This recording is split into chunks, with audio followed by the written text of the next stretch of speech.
Hello les Future Whales, j'espère que vous allez bien. Live de marché, on a pas mal de choses à voir, pas mal d'opportunités. Le marché se relance, le marché est on fire. On a aussi les RWA qui se relancent en plus des M-Coins. Il n'y a pas que les M-Coins qui partent cette semaine, donc ça fait plaisir. On va pouvoir voir tout ça. Hello monsieur Kaneki. Salut Antoine, salut tout le monde, salut le chat aussi sur YouTube. J'espère que tout le monde va bien, que vous profitez du soleil. Et en tout cas, le marché, il a l'air d'être plutôt pas mal. On va voir ça dans les minutes qui suivent, mais il y a quand même, il y a quand même des opportunités plutôt sympas. Le ciel est vert sur le marché. C'est les verts, ouais, putain. La Troisième Guerre mondiale est là. Ouais. Le ciel est vert sur le marché. Et ce qu'on disait juste avant, c'est qu'en vrai, justement, et ça peut être intéressant de le rappeler, pour moi, il y a pas mal de choses qui sont genre vraiment bullish. Là, pour le coup, je pourrais retracer ma trend. Mais il y a pas mal de choses qui sont bullish. Et justement, bah, ça fait déjà pas mal de semaines qu'on en parlait. Donc pour moi, c'est important de le rappeler, de mettre de la conscience là-dessus, dans le sens où, encore une fois, si vous doutez que vous n'êtes pas là optimisé au niveau de vos stratégies, et pareil, j'ai fait un sondage Insta, et j'ai vu que, ça m'étonne pas trop, mais j'ai vu que les deux tiers m'ont voté, oui, à peu près, je suis prêt à peu près au niveau de ma strat. Mais le à peu près, on sait comment c'est, en général c'est ouais, plus ou moins. Et au final, le marché s'envole sans toi, t'es pas prêt, tu commences à paniquer, et tu dis mince, j'aurais dû plus optimiser, ou t'as pas mis assez de capitaux, etc. Bref, donc ne soyez pas à peu près au niveau de strat, de votre préparation, etc. Soyez vraiment au taquet parce que le marché, là, il a toutes les configs pour partir. Il a vraiment toutes les configs pour partir vraiment en plus au niveau de BTC. Ne le négligez pas parce qu'il y a moyen que ça. Quand ça va partir, ça va partir. Et ça va pas prévenir. Donc là, on a des configs qui sont partis en bullish. On avait parlé je ne sais combien de fois. On a pas mal de planètes qui sont alignées, que ce soit en termes d'intérêt, que ce soit en termes de profit, que ce soit en termes d'order flow, donc tout ce qui est levier, etc. La macro, Kaneki, on a parlé je ne sais combien de fois, etc. Que ça commençait vraiment à être intéressant là, à avoir les relances là. Au final, le marché l'anticipe aussi. On a eu des bons résultats aussi au niveau de la macro, au final, au niveau des chiffres de l'inflation. Ouais, là on attend le FOMC qui va être le 12 juin. Donc, disons qu'il pourrait avoir quand même une dinguerie si au Ouais, niveau du FAMC ça ne se passerait pas comme on veut. On a les chiffres du taux de chômage là, qui devrait arriver d'ici vendredi. ok. Mais bon, logiquement, les liquidités commencent à rentrer. On avait à partir du 1er juin la destruction monétaire qui se réduisait. À partir du 30 mai ou du 28 mai, je ne sais plus exactement, on avait les buybacks sur les obligations qui commençaient aussi. Donc, de la liquidité qui rentre dans les marchés, ce qui veut dire que les marchés à risque ont tendance à partir vers le haut. Carrément.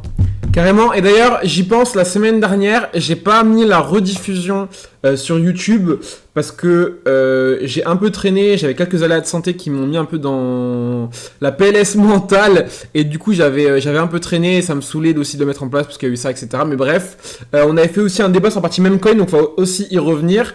On avait ces quelques trucs qui ont bien pump d'ailleurs entre temps. Donc faites vos taf encore une fois parce que là le marché il est vraiment sous pression et à mon sens il y a vraiment tout un alignement de planètes pour vraiment bien péter. Donc c'est pas une garantie, il faudra toujours la jouer stratégique. Et en vrai, il y a de la place un peu pour jouer une correction court terme. Et justement, on a parlé avec la liquidité juste avant qu'on officialise le live qu'on a déjà commencé là avec ceux qui sont dans le chat, mais effectivement, il y a vraiment, à mon sens, toutes les planètes pour continuer To The Moon, quoi.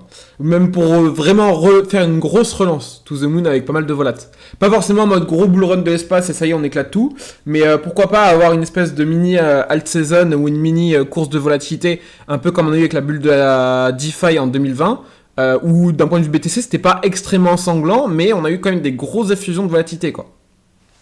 Ouais, on en a parlé en plus déjà la dernière fois où au final, ça ressemblait beaucoup à ce genre de période. Surtout, on a les ETF qui arrivent. Là, j'ai vu des datas comme quoi ça pourrait arriver d'ici 2 3 semaines. À voir si c'est la réalité ou pas, mais si ça arrive d'ici fin juin, en plus on va voir les airdrops de Zcasting, Layer 0, Blast notamment, qui devraient être les plus gros airdrops qui vont arriver. Donc de la liquidité aussi qui va être distribuée pour tous les gens dans la crypto qui ont fait leur devoir au Mm. niveau des airdrops. Donc il y a quand même pas mal de planètes qui s'alignent effectivement. Donc à voir ce que ça pourrait donner. D'ailleurs, en parlant des ETF, j'ai aussi vu des statistiques comme quoi pas mal de fonds d'investissement prédisent à peu près des infos qui pourraient rentrer à hauteur de 25-50% des infos qu'on aurait eu sur BTC. Si c'est le cas, on pourrait retrouver un Ethereum qui pourraient être propulsés entre 5 et 7 000 dollars seulement avec les ETF. C'est des statistiques que j'ai vues. Sachant que là, on compte que les ETF, donc forcément, si les ETH augmentent, le marché va augmenter avec lui également. Ça pourrait faire FOMO quelques personnes et on pourrait aller chercher des montants plus élevés. J'ai du mal à imaginer que ça va arriver dans les 2 mois qui vont suivre l'ETF. Mais en tout cas, sur les 4 premiers mois, ça pourrait être pas dégueulasse de voir ça. Donc d'ici fin d'année, peut-être un ETH à 10 000 balles. Je ne sais pas, un petit peu d'opium.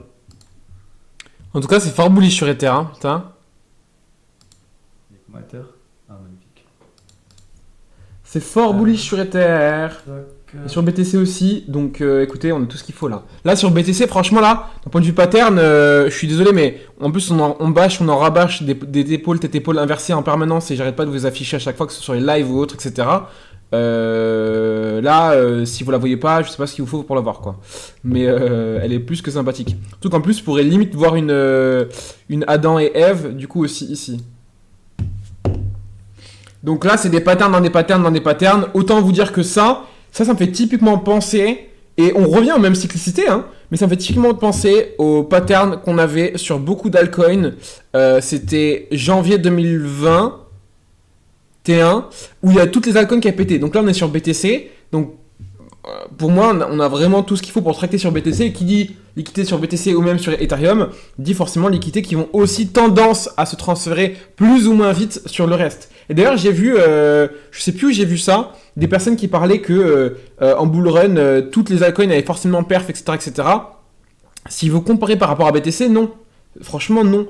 Et je pense que le marché est de plus en plus professionnel, qu'il y a de plus en plus de liquidités, qu'il y a de plus en plus de nouvelles cryptos aussi, qu'il y a de plus en plus de memcoins qui drive aussi l'attention de la liquidité. Donc moi, je pense que le marché va aussi soit être encore plus dégène et plus agressif au niveau des memcoins, soit ou alors être plus exigeant aussi sur le reste des autres crypto-monnaies qui sont pertinentes. Donc pour moi, le fait que, entre guillemets, on revive des cyclicités où il y a vraiment toutes les altcoins qui surperforment BTC pendant certaines périodes, je suis pas d'accord. Et je pense que ce sera pas forcément le cas. Donc ça, il faudra se méfier. Et je pense que de plus en plus, on va, entre guillemets, se diriger vers un marché mature parce qu'on le voit avec les mêmes coins, c'est pas du tout le cas encore. Et je pense que cette partie même coin, elle restera. Parce que ça va rester un gros côté casino qui est accessible au marché plus libre que représente la crypto plutôt que au marché boursier ou autre.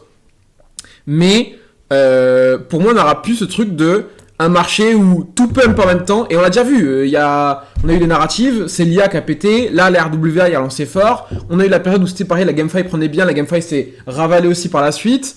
Donc pour moi, on va avoir plus d'aspérité entre les différentes narratives et les différentes parties du marché, et on aura plus tout un marché qui pump tout d'un seul coup, tous en même temps, etc. Et pour moi, on aura de plus en plus de disparité, et plus le marché va le comprendre, va l'intégrer, plus le marché va amplifier en plus ce truc-là. Ouais, pour rebondir aussi sur ce que tu disais, même au final, au dernier bull run, même si tout explosait entre guillemets en même temps, il y a toujours eu beaucoup d'alcoins qui ont sous-performé de BTC et Ethereum. Donc, faire attention à ça, vouloir jouer sur les altcoins, parce qu'il y a des choses qui peuvent paraître plus brillantes que ça va Ouais. forcément surperformer BTC et Ethereum. Bon, en général, si les fondamentales sont bonnes, ça devrait surperformer au minimum BTC. Mais Ethereum pourrait nous surprendre lors des prochains mois, surtout avec l'inflow massif qui pourrait rentrer Oui, dans les ETF. ouais. Ne pas négliger effectivement le focus d'afflux des ETF. Après, personnellement, et j'ai toujours ce truc de... Après, c'est une stratégie perso, mais... de me dire si Ether pète, forcément beaucoup plus d'influence sur les altcoins. Donc à mon sens, jouer BTC altcoin, trouve ça plus smart qu'avoir beaucoup d'Ether. Je sais que c'est le play en ce moment de beaucoup de personnes sur le marché et je l'entends, mais pour moi c'est que du court terme et je préfère me focus à mettre de l'énergie sur optimiser une position sur les altcoins que jouer parfaitement la transition par rapport à Ether, alors que je trouve ça trop dangereux en termes de coût d'opportunité. Ouais, faut vraiment être actif dessus, t'as raison. Hop, bah, je t'envoie quelques petits documents aussi là sur le chat que tu pourras ouvrir en droite à Pourquoi ça gauche parle de pour douche dans le regarder. chat? Je sais pas que ça parle de douche dans le chat. Monsieur Kaneki. Vas-y, quoi? Ouais. Ivan, mon micro a l'air de résonner. Je sais pas, Ah, je sais pas si c'est parce que je suis trop proche. il est dans ses toilettes, il voulait pas le dire, mais il avait une envie pressante. Ouais, c'est ça. Je prends ma douche en même temps, j'ai pas eu le temps aujourd'hui. Exactement. Petit point, t'avais des trucs à m'envoyer du coup, Kaneki ou pas? Je t'ai tout envoyé dans le chat du coup Du du Zoom? Zoom. Ok. Petit point, c'était sur quoi tu m'as envoyé du coup? Un peu de tout, un peu d'actualité au Ok. niveau de nouvelles ETF qui a été acceptée dans un pays. Ah oui, Il y a un peu de macroéconomie sur certains points. Il y a des trucs assez inquiétants aussi au niveau de la macro qu'il faut peut-être avoir un œil dessus. ok, Mais ouais, ouvre tout dans l'ordre que je t'ai envoyé. ok. Normalement, Je ça viens de sera fermer là juste. actualité Ouais, et excuse-moi. après macroéconomie. Ok, merci. Je viens juste de fermer là sur la partie des taux directeurs. On l'a affiché, mais on n'a pas forcément expliqué, parce qu'on a réexpliqué à chaque fois quasiment un live sur deux. Mais au niveau des taux directeurs, on a quand même 99,2% de chances que ça passe d'après les estimations. Donc bon, Ouais, ça, ouais, c'est ça. ça devrait Même être. pour le mois de juillet, on est environ à 89% de chances que les taux ne baissent pas. Par contre, on augmente un petit peu pour septembre, on a 55% de chances que les taux baissent. Maintenant, bah, après, comme je dis à chaque Ouais, ça fois, peut bouger entre pour temps. Ouais. moi, c'est pas très pertinent de regarder déjà d'ici septembre parce qu'entre-temps, il peut se passer des choses incroyables. Ouais. Et à la fois, on pourrait baisser les taux avant, même sur, par exemple, un meeting exceptionnel qui n'aurait pas été prévu, s'il y a vraiment une dinguerie qui se passe, comme on pourrait ne pas les baisser d'ici septembre et continuer à repousser la baisse des taux. Ouais, complètement. Je passe juste ça, après je regarde ce que tu m'as envoyé. Yes. J'étais dessus là. Au niveau des zones de liquidation, on est très très proche de grosses zones de liquidité juste au-dessus de la TH là. Vous voyez tout ce qui est en vert là? Donc en fait, on a un gros intérêt à venir passer ça dans tous les cas. On peut après repartir dans l'autre sens, pourquoi pas, pour choper un 60 000 ou un 50 000, j'y crois pas du tout. Mais techniquement, c'est possible. Mais c'est surtout qu'il y a une grosse phase où en fait, cette zone en verte là, plus c'est vert, plus ça va jouer comme un aimant. Donc là, pour moi, tout ce qui est ici, on va avoir un gros intérêt à vraiment pousser, à push à fond dans cette zone ici là. Donc au vu du pattern et au vu de l'appel de liquidité, moi je vous le dis, c'est là à court terme c'est plus qu'évident. Genre il n'y a pas qu'une, enfin là c'est vraiment direction le nord, c'est assez évident pour le coup.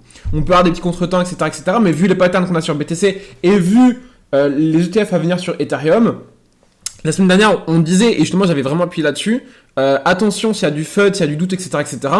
On peut dire ce qu'on veut sur les ETF, Ethereum, je sais pas quoi, machin, etc. Faire peur aux gens, qu'il y ait du doute ou que les gens osent pas, etc. Pour moi, ça pue le to the moon, dans tous les cas, à moyen terme, dans tous les cas. Donc en fait, c'est qu'une question de temps avant que, même si on avait du FUD ou autre, qu'on reparte assez rapidement. Et pour moi, la deadline maximum, et c'est ce qu'on souligne depuis des mois et des mois, dans tous les cas, pour moi, c'est août avec l'approbation finale, entre guillemets, de l'ETF spot pour BlackRock. C'est début août maximum, donc... Si ils sont pas acceptés avant, du coup. Oui, c'est ça, oui, bien sûr, totalement. Ouais, ouais, bien sûr. Parce qu'il y a aussi deux discours, enfin, il y a deux débats entre Biden et Trump qui pourraient être intéressants, où les deux, en fait, vont du coup débattre directement à la télévision et ça risque de parler crypto, hein. Donc, il y en a un le 26 juin, je crois, et l'autre qui est vers le 10 septembre à peu près. Je crois que j'ai Donc, tout un des ouvert. deux pourrait très bien être un sales news. Il faut faire attention à ça. Ok. Oui, effectivement. Voilà, du coup, c'est vrai qu'on en avait parlé la semaine dernière, mais du coup, c'est qu'on n'a pas forcément la rediff, c'est exact. On a un petit coup de lumière aussi sur les mêmes coins qui remontent. Vous pouvez en servir aussi, hein. C'est pertinent. C'est Kaneki du coup qui m'a fait le rappel de suivre la partie meme coin au niveau du trending. Donc, on a un nombre de recherches par rapport à la partie meme coin. On est quand même sur des niveaux qui sont quand même pas négligeables, sachant que là, on a vraiment fait le top d'intérêt de marché pour la partie meme coin de très loin en mars là. Donc, c'est quand même assez récent, hein. Ouais, on pourrait repartir sur une hype sur les mêmes coins, mais s'il faut, on est aussi encore sur une mini top des mêmes coins. À voir aussi. Faut faire attention, quoi. Plus on va s'exposer aux mêmes coins lorsque la hype va péter, et plus ça pourrait être dangereux aussi. Ouais. Ouais, donc ça, pression de vente qui a vraiment diminué. Je l'avais vu effectivement sur pas mal d'indicateurs, sur pas mal de points on-chain. Moi, j'ai pas fait le dernier point là il y a 2 jours ou autre. Mais c'est vrai qu'il y avait beaucoup d'indicateurs et d'analyses qui allaient effectivement dans ce sens-là, dans le sens où la pression de vente avait effectivement une incitation qui était quand même assez faible pour le coup. Donc là-dessus, ouais, je peux que souligner. Et ça fait pas mal de semaines que je vois déjà. Enfin, oui, bah oui, ça va faire au moins un minimum déjà une semaine de sûr que je vois déjà des datas aller dans ce sens-là pour le coup. Je sais pas si tu voulais rajouter quelque chose ou pas, monsieur Kaneki. Non, je trouve que le graphique il montre bien ce qu'il y a à voir. C'est Ouais. que là, au niveau de mars, on peut voir qu'il y avait beaucoup de personnes qui étaient en profit qui n'avaient pas pris leur profit sur BTC. Ouais. Et on peut voir que ces derniers temps, à partir de mars, les profits ont commencé à être pris. Aujourd'hui, il y a peu de gens qui sont en profit sur BTC, en tout cas sur les holders à court terme. Et donc là, il y a 3% des holders à court terme qui ont des profits non réalisés. Ouais, on est revenu en tout cas à la moyenne, quoi. Ouais, c'est ça.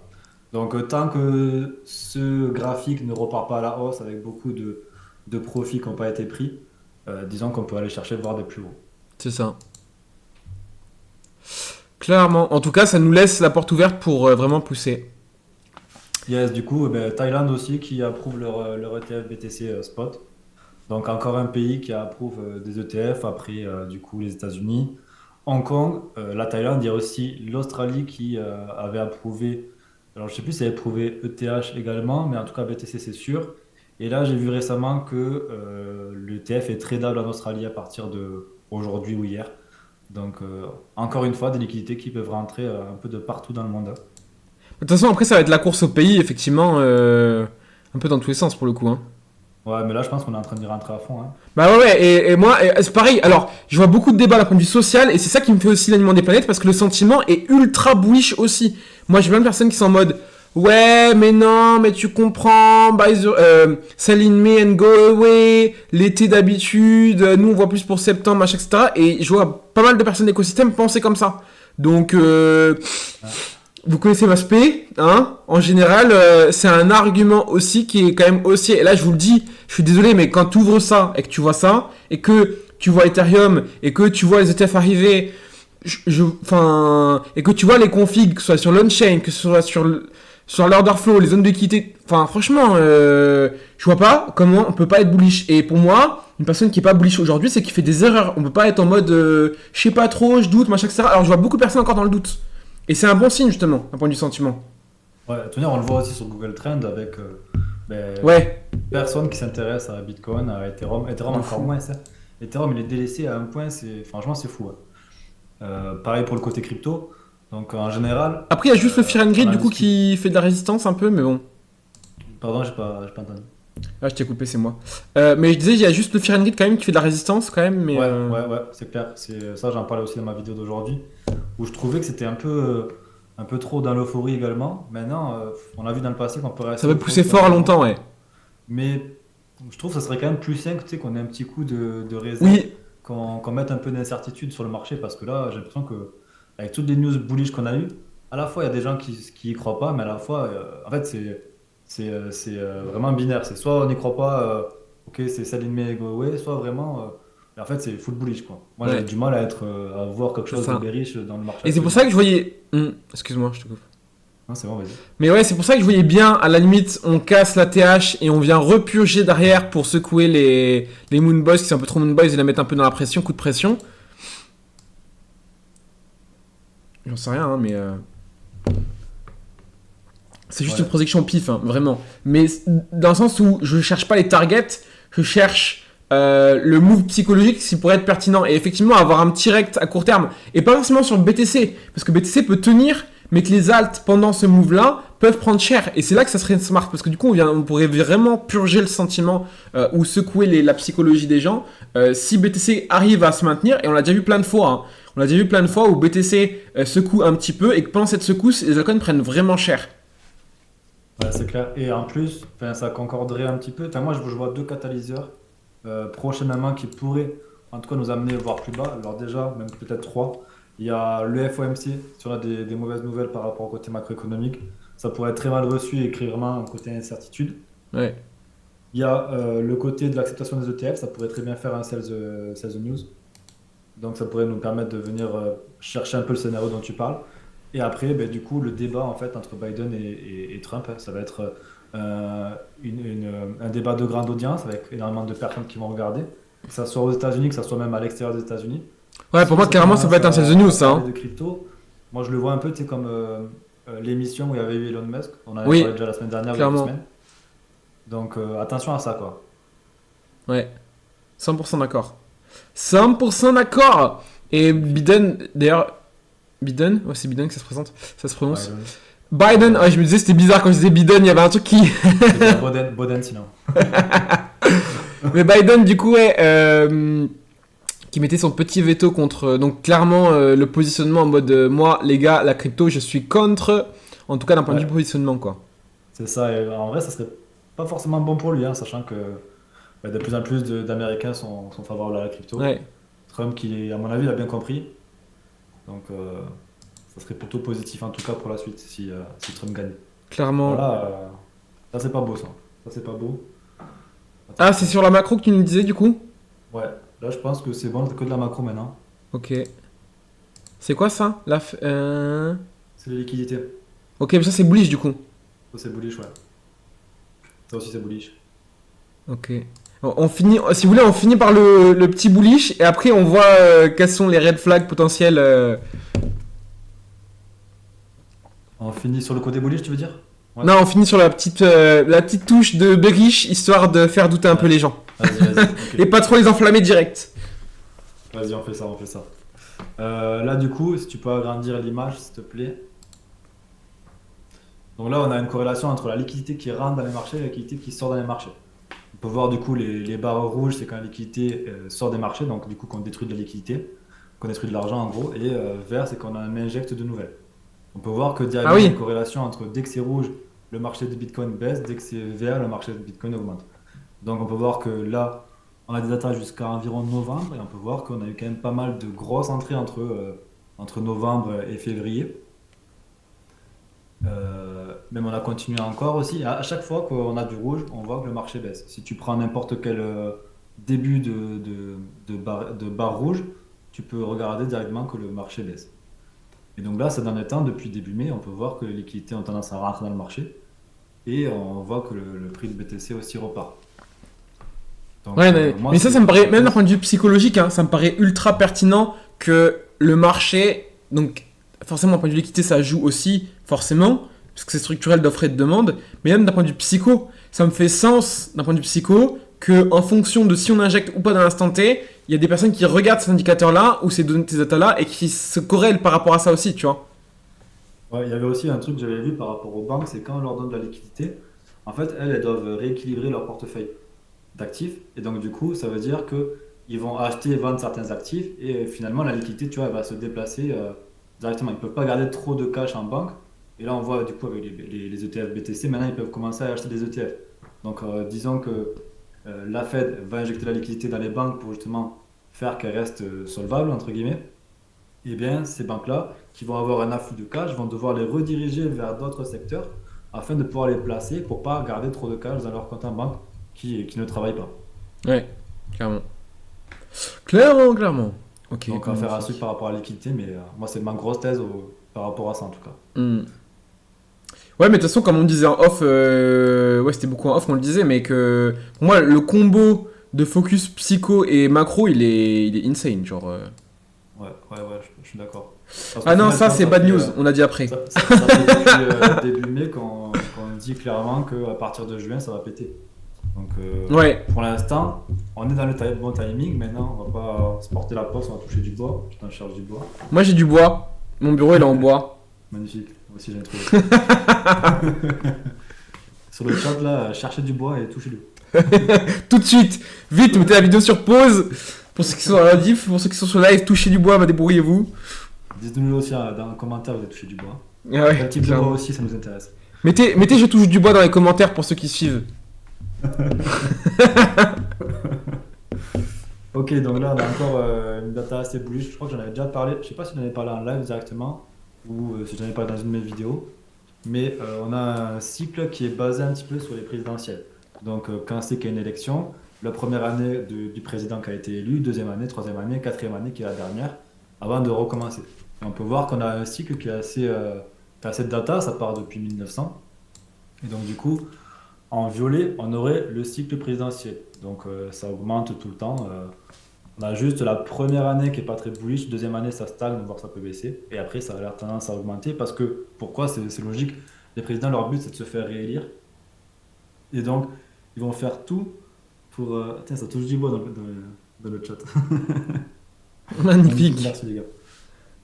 Et donc du coup, ils vont vouloir se faire réélire, donc l'une des manières ça va être de booster l'économie, de booster les marchés financiers pour que au moins même si l'économie va pas bien, on a tendance à croire que ça va bien puisque les stocks sont en train d'exploser. Moi, je le vois plus comme un risque de sell the news. Après, le truc, c'est que s'ils ont boosté la liquidité juste avant d'être élu, il y a moyen que du coup, la liquidité dans le marché continue d'affluer. Donc, c'est biaisé. Mais je le vois plus comme un risque de sell the news en mode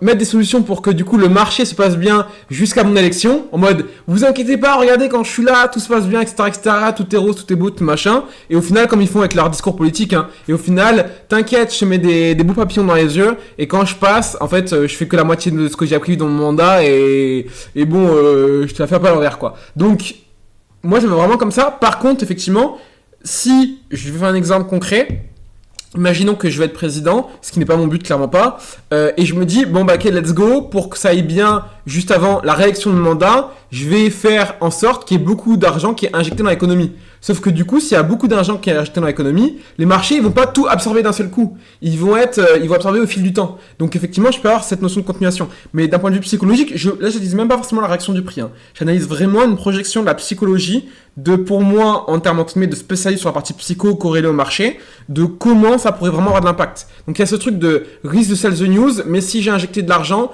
pour moi, il y aurait vraiment cette capacité de continuer à avoir un afflux de liquidité pour le coup à la hausse. Ouais, ouais, tout à fait. Surtout qu'on le sait, le côté macro, ça bouge beaucoup plus lentement que le côté crypto. Donc, il peut y avoir une décision qui va être prise date X et vraiment voir ressentir un effet sur le marché fort quelques mois plus tard, comme par exemple le top de marché de 2021. Au final, la décision elle avait été prise en décembre, mais on a vécu une très grosse baisse à partir de mai, voire même de juin, il me semble. Donc ça a quand même mis 6 mois à partir à la cave. Parce que l'échelle d'en bas, elle est pas sur la même échelle. Il y a deux échelles différentes là. Ouais, non, là c'est sûrement par rapport au graphique, tu vois, avec les bâtons, Ouais, qui est là du coup le SP500, je crois que c'est le SP500 aujourd'hui, hein. ouais.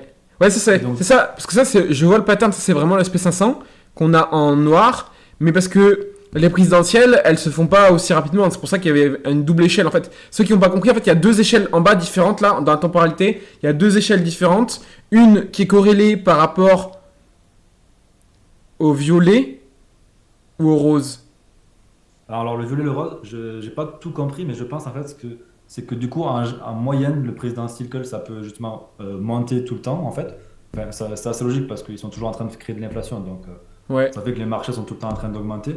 Mais il peut se passer aussi une baisse à un midterm year. Donc le midterm year c'est la deuxième année et qui peut en général proposer une baisse. Ce qui Ah, veut dire qu'en 2025, ok, après l'élection présidentielle, on pourrait avoir une baisse également ok. avant de repartir pour la troisième année directement. Parce que là, si tu regardes bien, la première année de Biden, c'était Ah, 2021, je je vois ce qu'ils crois. ont fait. Ils ont découpé l'historique, qu'ils ont réaligné les uns après les autres en mode première année de cycle présidentiel, le présidentiel, donc le moment l'élection présidentielle, et le moment du coup du mid-term, donc le milieu d'élection entre les différents cycles du coup. Et ouais, c'est ça, parce que regarde, janvier Ah ouais, 2021, putain, je viens de comprendre. C'est pas c'est évident hein, janvier pour ceux 2021 qui. aujourd'hui. Excuse-moi, je Et t'ai c'est coupé. quand Biden il a été élu, il a été instauré la présidence. Donc c'est bien ça. Donc première année, janvier 2021, on a continué le bull run. Et puis il y a eu tout l'apport de liquidité qu'il a continué à mettre en place. 2022, ben, c'est là où forcément ils ont commencé à augmenter les taux d'intérêt. Euh, et il y a eu la guerre en Ukraine, etc., qui a amené le cours à partir à la baisse. 2023, eh ben, c'est ce qu'on a vécu l'année dernière. Et là, on est en pleine en 2024, donc la quatrième année du président Biden. Et à la fin de l'année, ça sera un nouveau président qui prendra la place. Hmm. Et on peut Mais voir parce vraiment qu'on le voit que déjà, statistiquement, c'est effectivement, choquant à quel point il est sur le down mid-term hier. ouais, que le présidentiel est quand même plus bullish effectivement que le mid-term du coup. Ouais, ouais, ouais. Donc vu que là qu'on est dans une année, donc la partie présidentielle, effectivement qu'on aurait tendance à effectivement avoir un avantage et qui est représenté graphiquement par rapport à ça. Après je trouve ça ultra biaisé parce que du coup il y a eu le crash boursier. C'est pas le Covid ça, hein. Non, non, c'est pas le Covid, Non. c'est la hausse des taux, la Ouais, guerre en Ukraine, ouais, ouais, etc., l'inflation. C'est ouais, ce qu'on a connu en 2022. ouais, ouais, C'est la fin du marché haussier. clairement. Ok, intéressant. Du coup, en gros, pour vraiment revulgariser la chose, si vous avez rien compris ou si c'est très compliqué pour vous, avantage dans les années présidentielles, et ça le remonte par le graphique par rapport à ça, donc données en plus, qui nous indiquent qu'effectivement les années présidentielles sont des années favorablement haussières par rapport au reste. Ouais, et si on prend ça comme une boule de cristal, en gros, ça veut dire que fin d'année, l'année prochaine, ça va être bullish. Par contre, attention 2026. Ouais, oui. Bah, Mais après, il faudra voir en fonction du relâchement des taux directeurs, parce qu'en vrai, ça dépend quand on les relâche, et de toute façon, si le plus gros de la hausse est fait à cause soit d'une injection monétaire, soit justement du relâchement des taux, l'économie va relâcher, va repartir, donc forcément, au bout d'un moment, si on price une bulle, je te dis une bêtise, en 2025, forcément qu'en 2026, faudra faire gaffe, quoi. bien sûr, mais ça, c'est encore un indicateur en plus parmi tant d'autres qui nous permet de pouvoir réussir, entre guillemets, à timer le plus proche d'un top. Complètement. Complètement. Ah, Et, tu veux qu'on passe à la mauvaise nouvelle? aïe, bah, on arrive à la fin des news que tu m'as envoyé là, des trucs que tu m'as envoyé sur Twitter, donc des tweets. Merde, attends, je vais t'en trouver une autre. Non, je rigole. Euh, ben, du coup, là, on peut voir qu'on a vraiment un problème en termes de solvabilité des banques. Concrètement, depuis l'année dernière, on a eu des gros problèmes bancaires. On a eu 3 banques qui ont fait faillite. Là, on est de ce que la FDIC, j'ai pas les termes de quelle est cette organisation, ils ont identifié qu'il y a 63 banques qui sont au bord de la faillite. Tu Ok. peux voir, c'est le tweet juste après en dessous. Et ça fait 2 mois que du coup, ben, le BTFP, je crois que c'est comme ça que ça s'appelle, qui Mhm. était donc l'aide que la Fed mettait en place pour les banques, du coup, pour emprunter de la liquidité pour ne pas faire faillite, elle a été arrêtée. Et là, on peut voir que pour le premier trimestre de 2024, on a rajouté 40 milliards de pertes non réalisées sur les obligations que détiennent les banques américaines. Donc, on peut voir que c'est vraiment problématique, surtout que si on compare à 2008, regardez les barres qu'il y a, les barres qu'on a aujourd'hui, le problème a l'air d'être combien? 6 fois, ouais, 6 fois plus gros. Donc, Par rapport comparé à au. 2008, ouais, encore, t'es gentil, hein. C'est plus 10 fois qu'autre chose, hein, quasiment.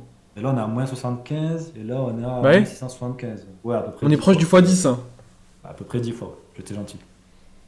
Donc, clairement, là, le truc, c'est est-ce que dans les semaines qui suivent, les mois qui suivent, on va avoir des faillites bancaires, des bank runs qui se mettent en place un peu comme on avait vu l'année dernière en mars? C'est une bonne question, Bah, de toute peut-être. façon, pour moi, en fait, au vu de ce qu'on a fait déjà en 2020 et autres, en fait, au point de vue. En fait, les gens, on sait que les gens. Enfin, c'est pas du tout contre vous, hein, le chat ou quoi, ceux qui vont regarder, mais on sait que le niveau de conscience par rapport à la compréhension des cycles économiques, elle est éclatée. On le sait, en France, l'éducation là-dessus, elle est éclatée. Mais moi, j'ai regardé beaucoup de trucs et consommé beaucoup de trucs, et fait même pas mal d'éducation sur le sujet avant de vraiment commencer à comprendre en profondeur, etc. Mais au vu du système économique actuel, on ne peut pas tenir des crises qui se résorbent ou qui se tiennent dans le temps. On est forcé d'avoir tôt ou tard des crises de plus en plus graves au vu du système économique qu'on a actuellement. C'est juste une question de plus on imprime de la dette, plus on se sert de la dette, plus forcément on casse le système. Et vu qu'à chaque fois on essaye de le réchauffer et de le sauver au lieu de le laisser se rééquilibrer, parce qu'un crash économique, c'est rien de plus qu'un rééquilibrage de l'offre et de la demande du marché. Mais vu qu'on essaye de le sauver et qu'on sauve nos collègues, nos grosses institutions, les grosses banques, etc., et qu'on privatise du coup l'injection monétaire, déjà c'est le peuple qui se le bouffe, donc c'est nous directement. Et en plus de ça, ça fait qu'on n'a jamais de rééquilibrage. Donc en fait, c'est comme si on prenait un élastique et qu'on le tire vers le haut, et dès que c'est un peu trop tendu, on le lâche mais on le récupère juste au-dessus, et je retire encore plus haut. Donc forcément, au bout d'un moment, c'est de plus en plus tendu, parce qu'on fait que des sauvetages bancaires. Et les sauvetages bancaires, ils sont juste en train de bousiller encore plus, pour le coup, l'économie. Et en fait, on est en train littéralement d'amplifier le Ponzi, et dès qu'il y a un problème, on le ressauve à coup d'injection monétaire qui ramplifie la chose, mais qui le décale encore un peu. Donc en fait, on fait que décaler le problème, qui va être de plus en plus grave. Donc là-dessus, comprenez que l'économie, on le voit pas trop parce que les sauvetages bancaires arrivent à le tenir, mais comprenez bien qu'au fur et à mesure où plus on fait de l'injection monétaire, plus on met toute l'économie mondiale dans la merde. Hein. Voilà. Il y aura bien un moment où ça va cracher, et j'espère pour vous que vous serez tous en stable quand ça sera ça. Ou alors même en or, ou je sais pas en quoi, parce que s'il faut, ce sera même l'effondrement du dollar. Bon, on va pas parler de malheur, mais en tout cas, je pense pas que c'est un problème grave Ouais, y a moyen que le là. dollar tienne. Moi, j'y crois pas trop que le dollar s'effondre dans ce genre de période. Franchement, je sais pas. Je sais pas où est-ce qu'on peut en arriver. Parce qu'en fait, tu vois, je me dis, si c'est une zone de crise et que ça panique, où tu mets ton oseille? Tu vas pas le mettre dans BTC en vrai, on sait très bien comment ça se passait. dans l'instant T, les gens vont pas mettre dans les actifs à risque, c'est psychologique. Genre, les gens vont sortir, ça va créer un effet de panique. Et oui, BTC, même si c'est censé être une valeur refuge, il va perdre de la valeur, on va pas se le cacher. Là-dessus, ça sert à rien de se mettre des airs. Par contre, dans un second temps, ça peut effectivement reprendre très très vite parce que justement, ils comprennent que c'est un effet de valeur, que c'est une valeur refuge et qu'elle a perdu de la valeur et que le plus gros du FUD est passé. Et donc là, oui, effectivement, il pourra jouer son rôle de valeur refuge. Mais sur le plus gros de la chute, pour moi, tu vas revenir sur les actifs qui sont les plus solides dans le temps. Et là, qui te, on va dire, mettre le moins de doute en termes de volatilité psychologique, de moins de psychologie à risque. Franchement, à part l'or et le dollar, je vois pas d'autres actifs plus solides et plus résilients dans le temps. Faudra voir s'ils arrivent à faire des stablecoins algorithmiques qui tiennent la route. J'ai un peu du mal à y croire. Mais ouais, à part l'or et le dollar, j'ai du mal à voir autre chose, peut-être de l'argent à la rigueur. Mais Bah, à la limite, le pétrole aussi, pourquoi pas. ouais. Le seul scénario à la limite où effectivement on pourrait avoir une rotation qui se vide dans le dollar, c'est qu'effectivement on ait une grosse commodité qui soit très solide et qui soit pas trop volatile. Ça c'est vraiment important parce que si vous avez trop de volatilité sur un actif, c'est mort. Psychologiquement, le marché va pas l'assumer. Et en tas de crise, moi j'y crois zéro que ça va pump to the moon. Hors cas vraiment exceptionnel et signe noir entre guillemets dans l'autre sens en mode positif. Mais pour moi c'est vraiment pas à considérer parce que justement c'est inanticipable. Mais la seule cas que je verrais qu'à la limite on pourrait avoir une grosse chute de dollar quasiment instantanée, c'est que vraiment ça FUD à fond sur l'économie des US et qu'on ait une transition vers une grosse entité autre que les US, comme par exemple la partie de la Chine.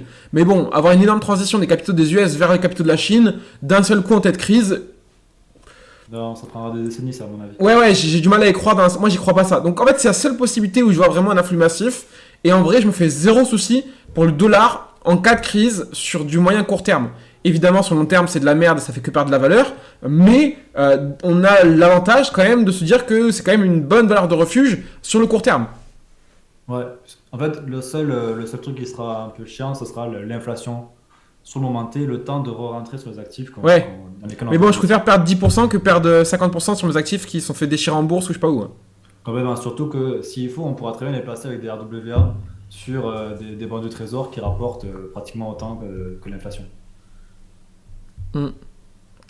Carrément. Donc, par rapport à ça, personnellement, à court terme, je ne suis pas vraiment inquiet parce qu'il y a encore beaucoup de liquidités qui est détenue par la Fed, notamment avec plusieurs comptes qu'ils utilisent à la fois, soit pour stocker les impôts qu'ils reçoivent avant de les redistribuer un peu partout, soit avec d'autres comptes qui détiennent également. Tant qu'ils ont la liquidité à injecter pour sauver les banques, il n'y a pas de problème. Le jour où ils n'ont plus de liquidité pour injecter, C'est la pour merde. sauver les banques, c'est là où on pourrait avoir un petit choc. Si on n'a pas baissé les taux d'intérêt, ça pourrait être justement le catalyseur qui ferait baisser les taux d'intérêt et qu'on repartirait à zéro. Et en fait, bon, ça serait un gros crash pour après repartir sur l'impression monétaire et on repart comme en 40, quoi. Donc Bah, comme on a fait au final, c'était 2020, hein. 2020, ouais. Ouais, 2020, ou même en 2008, c'est ce qui s'est passé également. Ouais, mais 2008, on n'a pas la référence sur le marché, mais BTC le représente très bien. C'est-à-dire que, après, il y a le crash Covid, donc c'était biaisé, mais le crash Covid, c'est vraiment ça. C'est-à-dire que c'est un acte comme un autre, mais ce que je veux dire, c'est que si, entre guillemets, en fait, il y a vraiment cette notion de. Les États sont tenus clairement, entre guillemets, en otage des banques, et qu'en gros, si on a un gros crash de marché, les banques ont tout intérêt à contenir la réjection monétaire, sinon à faire couler leurs potes, ou alors c'est un jeu de je fais du PVP de banque à banque pour liquider les plus petites et maintenir que les plus grosses. Et ça, c'est pas encore trop arrivé. On avait commencé avec la BSVB, je sais plus, c'était quoi les noms? SVB là, de l'année dernière? SVB, quand ça avait coulé, effectivement, il y avait déjà commencé à voir ça. On a commencé à avoir pas mal de banques qui ont coulé et les plus grosses qui ont résisté. Mais là-dessus, pour moi, c'est évident qu'effectivement, là, forcément, si on a un crash et qu'on a une injection monétaire, bon, bah derrière, c'est évident, quoi. C'est to the moon. Donc, To the ouais. moon, ouais. De toute À façon, observer, hein, je pense qu'on peut réussir à se rapprocher d'un petit timing avant d'avoir un gros crash. Ça va être sûrement très dur à faire, mais en regardant bien les datas, il y a quand même moyen de voir quand le marché pourrait trop surchauffer. À voir, on verra ce qu'il en est, mais bah, clairement, enfin, c'est vrai qu'aujourd'hui, on est clairement pas en état de surchauffe, quoi. non, non, clairement pas. Puis même au niveau des banques, ils ont encore la liquidité à injecter. C'est pas, pour l'instant, c'est pas vraiment le problème premier. Ouais, Mais ça pourrait le devenir, comme tu disais tout à l'heure, à force de repousser le problème à plus tard. ouais. À un moment donné, Ah bah, sûr que le jour où ça tombe, c'est la merde, hein. Arriver, quoi. Ouais. C'est sûr que le jour où la tombe, ça va être. Ça va en secouer plus d'un. Plus Ouais. dingue. Ça va être un ben de sang. Complètement. Petite session altcoin. D'ailleurs, moi j'ai teasé et donc je vais vous le lâcher pendant ce live. On passe sur la partie altcoin et opportunités plus volatiles maintenant qu'on a fait le point correctement sur le marché.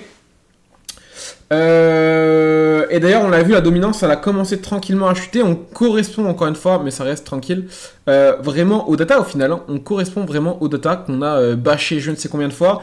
Le ratio Ethereum Bitcoin, il est en train de nous faire une masterclass comme limite il nous a écouté quoi. Limite il nous a écouté. C'est plus nous Ouais. qui l'analysons, c'est lui qui nous écoute carrément quoi. Ouais, moi j'ai un peu pareil aussi. Hein. Bon, après, moi j'aime bien prendre les mèches un petit peu au-dessus. Moi j'ai pas pareil. Parce que moi je prends un peu parfois les excès. Je crois qu'on n'a pas le même chart. Sur Et quoi? pour moi, il est en train de retester la trendline, mais comme support, donc Ah, je te l'envoie. oui, ici. Ouais, ici. Attends, je te l'envoie. Ouais, non mais je vois. Mais ouais, enfin, là, ce que je veux dire, c'est quand même, en termes de compréhension de move, quand même, on a été quand même bien corrélé par rapport au marché. Donc là, ce qui veut dire quoi? Parce que c'est bien de flex, entre guillemets, et de mettre en conscience ça. Ça veut dire que, pour moi, effectivement, le bottom ici, je vous le dis, Ethereum par rapport à BTC, il me fait sens. Est-ce qu'on l'a vraiment réalisé ou pas de manière définitive? Pas forcément, parce qu'on n'est pas à l'abri que justement il y a un coup de FUD avant que les ETF Ethereum repassent définitivement, et comme on dit, ça corrélerait bien avec le batching sur le sentiment par rapport aux altcoins, ça serait idéal. Mais on l'a peut-être déjà fait, j'exclus pas, mais c'est vrai que de manière globale, à mon sens, il y a de très fortes chances qu'on soit très très proche, si c'est pas déjà fait, du point bas sur Ethereum BTC, ça me fait plus que sens. Ouais, tout à fait.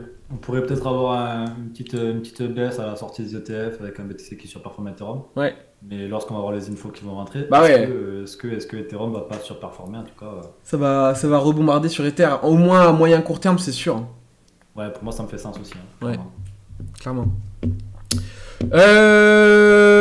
Du coup, j'avais teasé qu'effectivement, il y avait une opportunité en particulier que j'ai pas mal expliqué dans les lives. Donc, si vous avez suivi les lives, normalement, vous avez pu en profiter.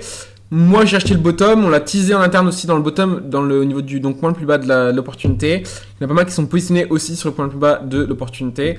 Et je pourrais en parler juste après, de manière surprise. Et je vous dirai c'est laquelle avec plaisir. J'ai fait un tour d'horizon rapide sur les mêmes coins. Je commence par là parce que je l'ai en tête. On avait teasé la semaine dernière et j'avais fait une watchlist. Et j'ai une watchlist spéciale pour les mêmes coins. J'avais parlé là sur les mêmes coins. Alors il y a Pépé qui avait explosé. Donc Pépé, en fait Pépé c'est un personnage qui est tiré d'une bande dessinée d'une personne qui s'appelle Matsuri. Donc c'est une vraie bande dessinée hein, à la base, hein, qui a été exploitée du coup par l'écosystème et qui a été servie du coup quand même. Donc Pépé que vous avez en bas à droite et vous avez ses collègues. Et en fait c'est un collègue, enfin c'est une bande de garçons, je sais pas si c'est vraiment des humains là pour le coup, mais de garçons entre guillemets qui sont des potes. Et donc on a eu dernièrement Brett qui a fait un To The Moon pour le coup sur le marché, ça a été assez insane. On avait parlé justement la semaine dernière justement de Andy qui est un jaune et sur le Andy du coup qui est sur sol qui a pété pour le coup. Donc il y a moyen que potentiellement ça continue de monter ou pas, à voir. Et donc forcément, si on en a fait 3, là c'est un peu jamais 304 quoi pour le coup. Donc attention par rapport à ça, parce que je te disais c'est que là, forcément on a le plus gros de la liquidité. Après, en fait ça nous fait un vase communicant de liquidité, c'est-à-dire que on a une première vague de liquidité, on a une deuxième vague de liquidité, sauf qu'au bout d'un moment, vu que tu as fait la première, au fur et à mesure, les vagues sont de plus en plus petites. Donc faites gaffe par rapport à ça, parce que c'est les patterns qu'on voit à chaque fois en permanence, soit différentes hypes, à chaque fois on a le plus gros de la vague qui vient, on a le reste de la vague qui corrèle derrière, mais donc faites gaffe parce qu'il y a potentiellement moyen, j'ai fait 4 vagues, c'est pas par hasard, que justement on soit un peu sur ce mood là. Vous avez le plus gros PP, vous ayez Brett, vous ayez Andy et vous ayez... je sais plus comment il s'appelle. Landwolf. Landwolf. Donc là, pareil, des Landwolf, moi j'avais déjà check qu'il y en a beaucoup. Hein.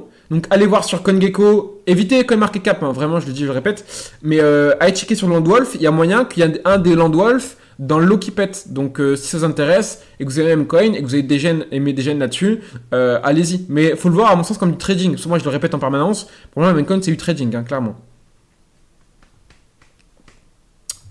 Donc voilà, mais effectivement, on a la quatrième vague qui s'est pas encore réalisée. Et toutefois, si on a une des vagues, je dis une bêtise, qui reprend plus d'ampleur que d'autres, par exemple, il se peut que le ND reprenne plus de force qu'un des trois, au final qu'un des trois autres, potentiellement, ou que PP reprenne de la force ou autre, etc., ça peut amplifier. Parce que de toute façon, en fait, ces quatre-là, à chaque fois que vous en avez un qui va péter, je vous assure que le sentiment psychologique va essayer d'anticiper systématiquement ces différents coins. Donc vous pouvez à chaque fois essayer de faire le lien. Dès que vous allez avoir soit un Brett, soit un ND, soit un PP qui va péter, ou potentiellement un Landwalk s'il pète vraiment beaucoup aussi par la suite, bah, vous pouvez aussi être en focus, en mode je check peut-être les autres pour me dire que les autres peuvent péter aussi de l'autre côté. Grosse alpha de corrélation psychologique, mais voilà ce que j'en pense par rapport à ces petits bonhommes. Ces petits boys. Ouais. Et du coup, je passe aussi là-dessus. J'ai eu des questions. Je sais plus si c'était en interne. Ouais, on a eu aussi en interne. Je crois que j'en ai eu aussi en DM sur Insta et autres. Alors, ça, le Wall Street Cheat Sheet, on a parlé plein de fois. Mais vous pouvez autant l'utiliser sur la globalité du marché que sur du cas par cas. D'accord? Donc, forcément, c'est toujours pareil. C'est comme le trading. Plus vous allez utiliser des unités de temps qui sont petites, plus vous allez avoir des faux signaux et moins il va être précis, ok, moins il va être pertinent. Mais vous pouvez quand même vous en servir. Et là, pour vous donner un peu un ordre d'idée, le marché se relance, donc forcément ça biaise un peu le truc. Mais justement, on était encore en phase de correction.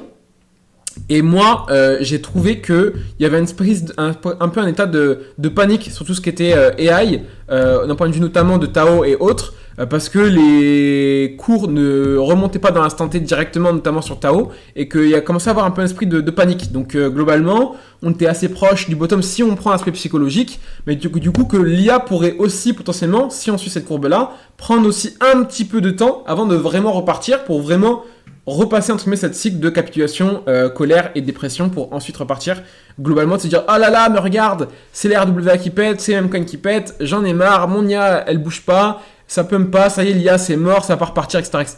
Donc là on est clairement dans le disbelief dans ce que je suis en train de vous dire et au final quand on a disbelief hop on repart vraiment et l'IA reprend beaucoup de force là où les gens commencent à douter parce que le RWA ou les mêmes coins prenaient plus de devanture. Par exemple, c'est pas forcément dit que ça se passe comme ça, mais c'est des choses à avoir en état de veille et en état à avoir en conscience, parce que ça peut vraiment se réaliser. Et la rotation en sens des narratives, c'est quelque chose qu'on va voir de plus en plus dans le marché, hein, qui va savoir gérer, savoir repérer aussi.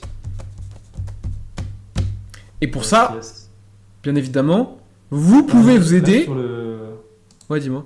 Sur le cheat sheet, là, je sais plus comment ça s'appelle. Si on regarde le marché dans sa globalité, tu penses qu'on est où? Moi, je pense qu'on est là. Ok. Moi, je sais pas trop, parce que j'hésite vraiment entre... Juste avant, tu vois. Juste avant la petite hausse, là. Le disbelief. Après le disbelief. Ouais. Comme ça, on va continuer un peu à remonter. Moi, j'y crois pas. Pour moi, c'est ça. Moi, j'y crois pas du tout, ça. Avant l'explosion. Moi, on est plus avancé que ça, quand même. Genre, vraiment. Après, quand tu regardes de l'autre côté, tu vois, on voit qu'on a une belle hausse aussi, une petite correction simple. Ouais, ouais. Mais pour moi, enfin, après, par rapport au cycle... je dois l'avoir quelque part. Ça fait un moment que j'hésite entre les deux. Mais c'est clair que c'est soit ce que tu dis, soit ce que je dis.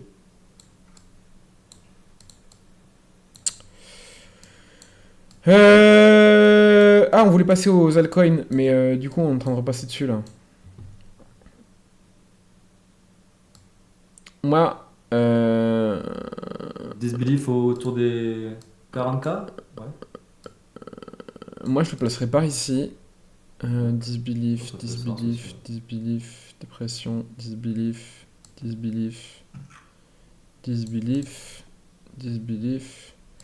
Du coup, il est biaisé parce qu'il y a vraiment les ETF qui viennent biaiser le truc. Mais disbelief, dépression. Et il manque... Ah, on serait légèrement décalé. Après, là, on était vraiment... Pour moi, là, toute cette étape-là, les gens, ils étaient en mode, mais non, ça va corriger, j'y crois pas. En fait, les gens étaient vraiment... Ah, mais il y avait déjà un début de disbelief, j'ai dit des bêtises. Parce que je l'avais mis plus bas. Mais pour moi, la dépression a été vraiment, d'un point de vue psychologique, a été vraiment en bas. Et là, on avait déjà du disbelief, là. Hein. Au moins un début. Hein. Pour moi, c'est toujours la dépression, là. Et après, si tu regardes bien, que tu compares... J'y crois pas. J'y crois pas du tout. Moi, j'y crois zéro. Pour moi, il n'y a pas... Si tu compares avec l'exemple, là où tu as mis la dépression, on est toujours en dépression. Là où tu as mis disbelief, c'est bien le disbelief parce qu'on a une belle hausse, montée haussière. Avec du coup une petite correction, les gens qui s'attendent à qu'on revienne à 30K, 25K. Ça, je me rappelle, c'était juste avant les ETF, avec le sales news, etc. Et après, ben là, on a la route vers le hop. Là, on stagne tranquillement. Maintenant, à voir, est-ce qu'on va repartir en vertical ou est-ce qu'on va plus monter en mode petit escalier comme on fait entre hop et optimisme avant d'avoir cette explosion Moi, je le placerais limite comme ça, tu vois.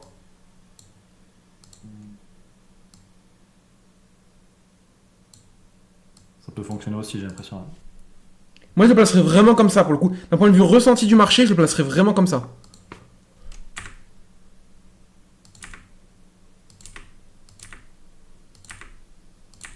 Ouais, ouais, ouais, ça fait sens aussi, ouais. En tout cas, full alpha, ça, Ouais, à partir de là, vous savez déjà à peu près où est-ce qu'on est. ouais. Moi, je le placerais vraiment comme ça, pour le coup. Parce que là, je me rappelle, hein, les gens, ils étaient pas en mode j'y crois et j'y crois pas du tout. Là, ils étaient en déprime depuis FTX de fou.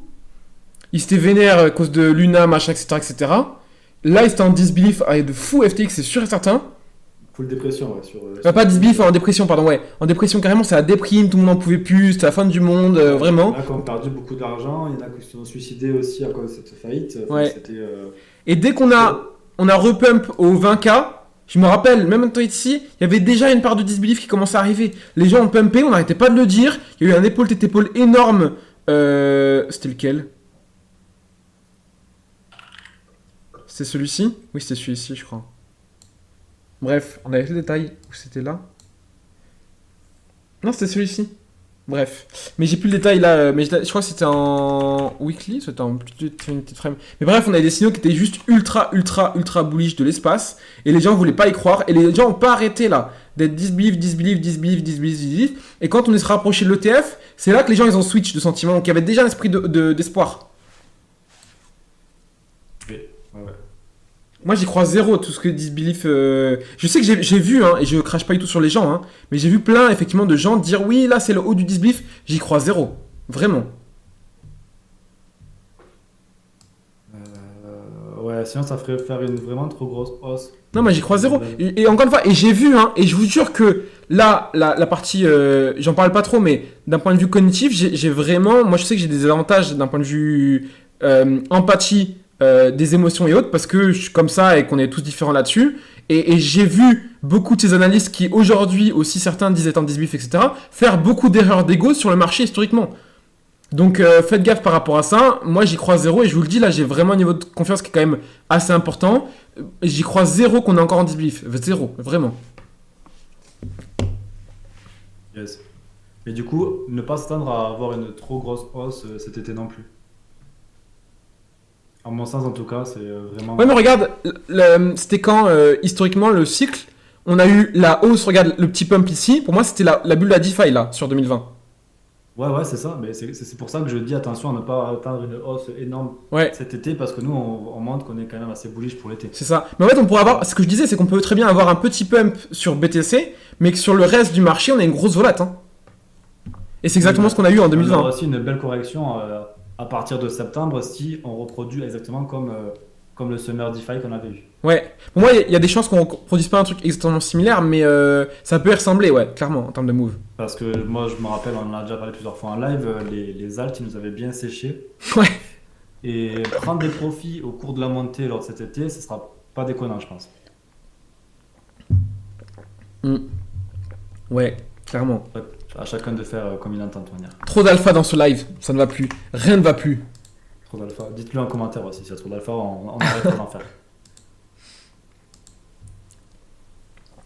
Mais du coup, si vous avez besoin également, on parlait effectivement de ça par rapport aux narratives, encore une fois, de faire la rotation entre différentes narratives, vous avez tout ce qu'il faut. Et là, pareil, hein, tous ceux qui sont pas prêts sur le bull run, vous avez tout ce qu'il faut pour aller chercher, pour le coup, de la perf.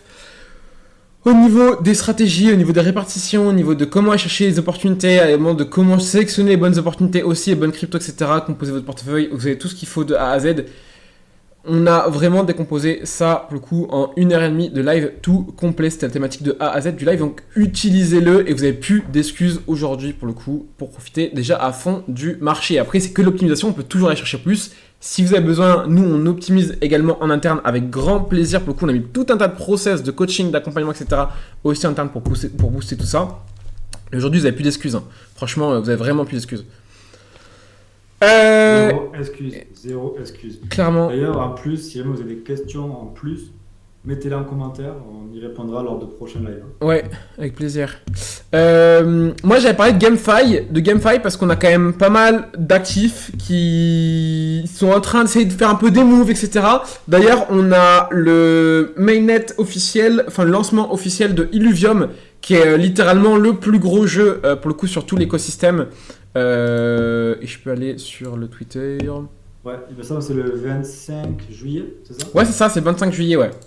Ouais, je pense que d'ici là, peut-être que je me mettrai un live sur Twitch pour faire des sessions gaming si jamais il y en a qui ça intéresse. Le petit Illuvium. Est-ce que j'aurai des images? Il y aura sûrement Ouais. des belles affaires à faire au lancement de ce truc. Je vais m'occuper de regarder plus en détail le jeu, comment il est actuellement. J'avais un peu délaissé. Mais si c'est ce que je pense, capturer les illuviales pourrait rapporter gros. Ah ouais? Et en fait, de ce que j'avais vu à l'époque, c'est que chaque illuvial, donc du coup, il y en aura 150, il me semble, lors la première saison, donc la première génération. Et il n'y aura qu'un nombre limité qu'on pourra capturer.